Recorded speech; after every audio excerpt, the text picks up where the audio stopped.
Hi, this is Brandon Jones, the DNN. I'm here with artist Kevlen Goodner here at the Destination on Free Comic Book Day.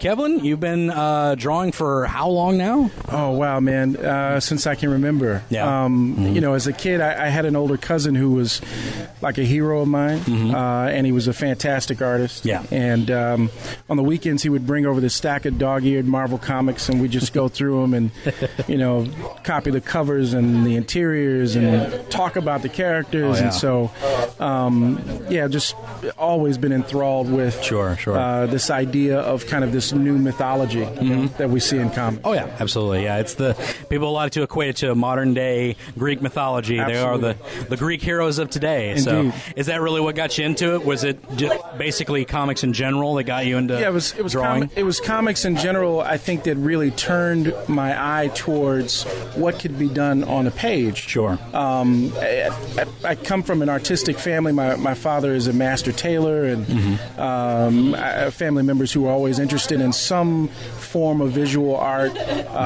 musicians, and so on. Right. But I think comics were the medium in which I saw the potential to really do anything. Yeah. Right? To do these, you know, giant blockbuster-esque, you know, adventure stories. Sure. Yeah. With a pencil and a piece of paper. Yeah. So for me, that's what kind of got me excited about art in general. Yeah. And then that, of course, turned me on to you know, all kinds of different styles and forms of the medium. Nice. And you have a lot of done printed pieces here for everybody. I do, yeah. Some of this, in fact, this piece, the Lucy Vader piece, right, is part of a larger piece that was commissioned last year by a good friend of mine, a client. Nice. And we were actually at a convention, and we were kind of brainstorming about what would be a cool mashup. Yeah. And peanuts and anything is pretty much. Peanuts and anything. I totally agree with you, dude. Right. And so anyways, we were doing it. We sort of brainstormed the characters, and I did the original pieces individually, and then we kind of put them all together in the master shot. So nice. That's this fantastic. has been really popular and a lot of fun to do. And that's fantastic. But a lot of that and I enjoy that collaborative part of making new work. Yeah. Because you get to talk to the client, kind of see where their head is and what gets them excited. And, you know, it's always a challenge and fun to do. Absolutely. And you're a local artist here in Louisville, correct? I am. I'm born and raised in Louisville. I've lived in Miami and Atlanta for a while, but this is my hometown. And awesome. This is probably one of the most creative cities that I've experienced, and I didn't really appreciate that until a little bit later in my career. Right. But the amount of talent in this city is just unbelievable. We're still kind of a hidden secret. It's kind of fun being that. Yeah. But you are also a member of the Louisville Cartoonist Society. I am if indeed. remember right. Yeah, proud yes. member. Awesome. That's fantastic. That's a group that. And I'm sure many cities have groups similar to LCS in terms of just being kind of a support group for aspiring artists or writers or creators. Sure. But those groups are so important, man, because you know the LCS for many artists is the first place that they get to see their work in print. Right. And that is crucial because it can really it sort of illuminate what areas you really need to work on. Absolutely. And so, yeah, the LCS is a really important part of the local scene. Awesome. It's fantastic. Yeah.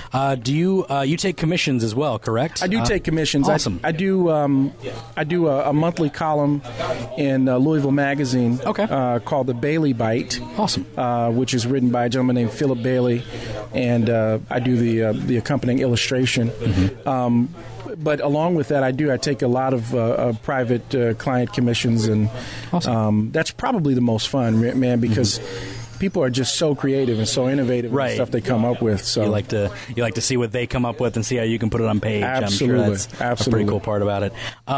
Is there any character or piece you really enjoy doing in particular, or a character you like to do over and over, just kind of in your head, like, oh, if I did him like this instead or something? Yeah, I have a couple probably, but I think the iconic characters for me are always a challenge. Right. Because you've seen the absolute greatest talent in the history of the medium do those characters. Right, yeah. And typically everybody has a favorite artist or a favorite style to do them in. So when you start, when you're talking about Batman, Superman, Wonder Woman, Spider-Man, how you handle that character, Spawn, right? How you handle that character is pretty important because people have personalized them. Sure. And it's a challenge to do it kind of in a different way stylistically, but still make it exciting and cool for people to see. So, of course, yeah, the icons they're always a challenge. Right. Do you prefer to kind of adapt them into your style, or do you? I do. What I really prefer to do is to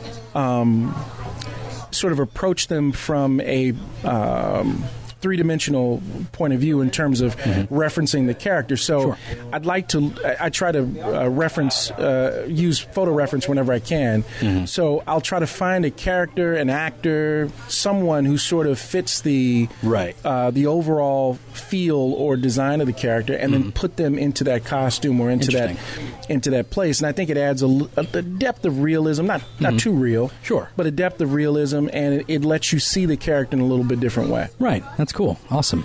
Well, Kevlen, it's been a pleasure. Pleasure's all mine, my friend. Thank you so much, man. All right. This is Brandon Jones with the DNN.